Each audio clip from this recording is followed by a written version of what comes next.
जय हिंद दोस्तों।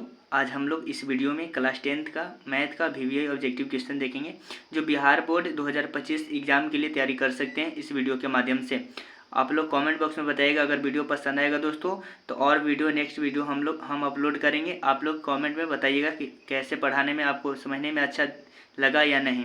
अगर अच्छा लगेगा दोस्तों तो कमेंट बॉक्स में कमेंट करके जरूर लिखिएगा। तो देखिए हम पहला क्वेश्चन स्टार्ट करते हैं। यदि दो संख्याओं का गुणनफल 361 है एवं उनका मासा 19 है तो एलसीएम निकालना है। तो हम लोग देखिए दोस्तों, एलसीएम बराबर क्या फॉर्मूला जानते हैं। एलसीएम बराबर होता है दोनों संख्याओं का गुणनफल। तो दोनों संख्या का गुणनफल कितना है, 361 है, बटे होता है मासा। एलसीएम पूछता है तो बटे में क्या जाता है, मासा। तो 19 का 19 से 361 कितने मात्रा में कटेगा, 19। तो एलसीएम कितना हो जाएगा, 19। अब ऑप्शन नंबर कौन सा है, बी। इस तरह से हमारा पहला प्रश्न सोल्व हुआ दोस्तों।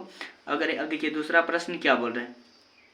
दूसरा प्रश्न बोल रहा है कि दो अभाज्य संख्याओं का एचसीएफ होता है। जब भी ऐसा प्रश्न बोले दोस्तों कि दो अभाज्य संख्याओं का एचसीएफ तो एक होता है। दो अभाज्य संख्याओं का एचसीएफ कितना होता है दोस्तों, एक। इस तरह से देखिए हमारा क्या है, तीसरा नंबर प्रश्न है दोस्तों। तीसरा नंबर क्या बोल रहे हैं कि यदि ए बराबर 2 की पावर 3 गुने 5 गुने 3 और बी बराबर 2 की पावर 4 गुने 5 गुने 7 है तो ए और बी का एलसीएम निकालना है। तो ए और बी का क्या निकालना है, एलसीएम। तो ए बराबर कितना दिया हुआ है पहले उसको लिख लेंगे, 2 के पावर 3 गुने 5 गुने क्या दिया हुआ है, 3। बी बराबर क्या दिया हुआ है, 2 के पावर 4 गुने 5 गुने क्या 7। तो 5 गुने क्या लिखेंगे, 7। अब हम लोग को निकालना क्या है, एलसीएम। तो एलसीएम निकालेंगे दोस्तों तो क्या करेंगे, देखिए 2 के पावर 3 2 के पावर 4 में बड़ा कौन है, 2 के पावर 4, तो बड़ा को लिख लिया जाता है। फिर देखिए 5 5 दोनों में शामिल है तो 2 को शामिल होता है तो एक ही बार लिखा जाता है। फिर 3 को लिखेंगे, फिर किसको लिखेंगे, 7 को। अब गुना करेंगे दोस्तों, 2 के पावर 4 कितना होता है, 16 और गुने 5 और 3 में 7 से गुना करेंगे तो कितना हो जाएगा, 21। अब इसको देखिए यहाँ पे सोल्व कर दे रहे दोस्तों। 16 5 कितना हो जाएगा, 80 और फिर गुने क्या 21 से गुना करेंगे तो 1680 आएगा। तो ऑप्शन नंबर कौन हो जाएगा, ऑप्शन नंबर बी। इस प्रकार निकालेंगे। इस तरह से चौथा नंबर प्रश्न को देखेंगे क्या बोल रहा है दोस्तों। बोल रहा है कि दो लगातार संख्याओं का एचसीएफ क्या होता है। देखिए दो लगातार बोल रहा है, यहाँ पे दो क्वेश्चन यहाँ पे आएगा। एक बोलेगा कि दो लगातार सम संख्याओं का एचसीएफ निकाले, ये क्वेश्चन बोल रहा है कि दो लगातार संख्याओं का एचसीएफ निकाले। तो देखिए सम बोलेगा तो उसका अलग मेथड नियम लागू होगा। यहाँ पे दो लगातार संख्याओं का एचसीएफ पूछ रहा है तो एक होता है, कितना होता है दोस्तों, एक। इस तरह से पांचवा नंबर प्रश्न क्या बोल रहा है कि वह छोटी अभाज्य संख्या और सबसे छोटी भाज्य संख्या है कि अभाज्य संख्या का एचसीएफ पूछ रहा है। तो छोटी भाज्य संख्या, सबसे छोटी भाज्य संख्या, सबसे छोटी भाज्य संख्या कितना होता है, 4 होता है। कितना होता है, 4। और सबसे छोटी अभाज्य संख्या, तो सबसे छोटी अभाज्य संख्या, तो सबसे छोटी अभाज्य संख्या क्या होता है, 2। तो पूछ रहा है क्या निकालने के लिए, एचसीएफ। तो देखिए 4 आया तो 4 बराबर को फैक्टर करेंगे तो 2 गुने 2 लिख सकते हैं। फिर 2 है तो 2 को हम 2 गुने 1 लिख सकते हैं। निकालना क्या, एचसीएफ। तो हम क्या करेंगे यहाँ से, एचसीएफ बराबर क्या होता है, जो दोनों में शामिल होता है वही होता है क्या, हमारा 2। तो ये हमारा एचसीएफ होगा। तो ऑप्शन नंबर कौन सा होगा, बी। ये हमारा 5वां नंबर इस प्रकार बना दोस्तों। छठा नंबर प्रश्न क्या करेंगे दोस्तों, दो क्रमिक सम संख्याओं का एचसीएफ निकालें। देखिए यहाँ पे सम संख्या का आ गया क्वेश्चन। तो दो क्रमिक सम संख्या, तो सम संख्या कितने होते हैं, 2 और दूसरा क्या होता है, 4। क्रमिक माने होता है लगातार। तो यहाँ पे 2 को हम लिख सकते हैं 2 गुने कितना, 1। फिर 4 को हम क्या लिख सकते हैं, 2 गुने 2। निकालना क्या है, एचसीएफ। तो एचसीएफ निकालेंगे तो दोनों में जो शामिल होता है वो एचसीएफ कहलाता है। तो एचसीएफ दोनों में क्या शामिल है, 2 एगो शामिल है, दोनों में 2 शामिल रहेगा तो एक ही बार लिखा जाता है। तो एचसीएफ इसका कितना आएगा, 2। इस तरह से 7वां नंबर प्रश्न देखेंगे हम लोग।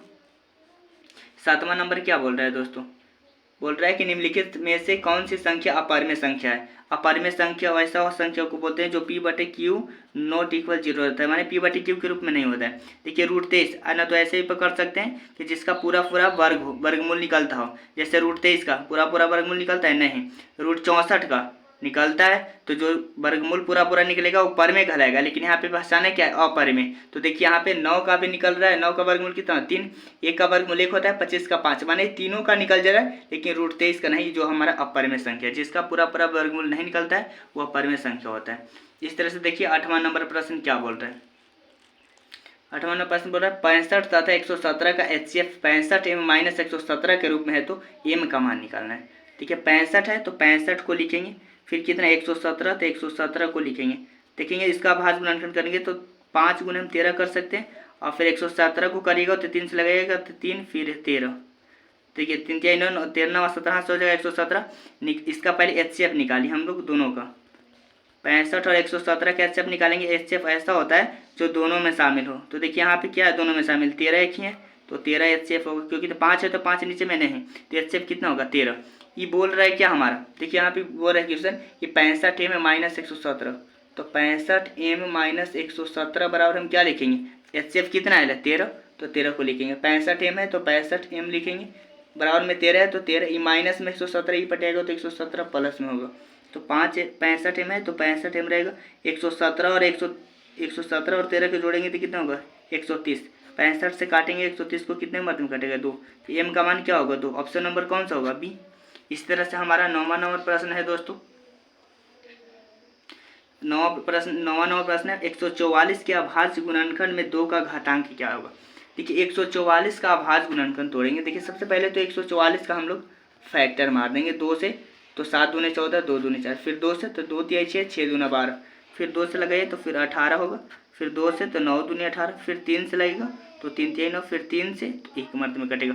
तो देखिए 2 का घातांक है, किसका घातांक चाहिए 2 का, तो 2 कितने बार है 1 2 3 4 बार, तो ऑप्शन नंबर क्या होगा 4। इस तरह से हमारा 10वां नंबर प्रश्न है दोस्तों।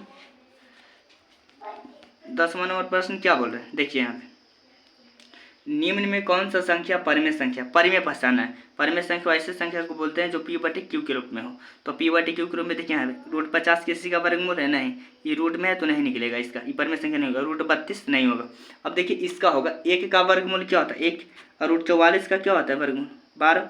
अब इसका देखिए 5 का तो 5 तो है P/Q के रूप में, लेकिन रूट 5 है नहीं, तो देखिए रूट 1/144 होगा जो हमारा परिमेय संख्या कहलाएगा। अगर आप लोग को वीडियो पसंद आएगा दोस्तों, तो आप लोग कमेंट बॉक्स में नेक्स्ट वीडियो के लिए आप लिख के हाँ या ना बोल सकते हैं दोस्तों।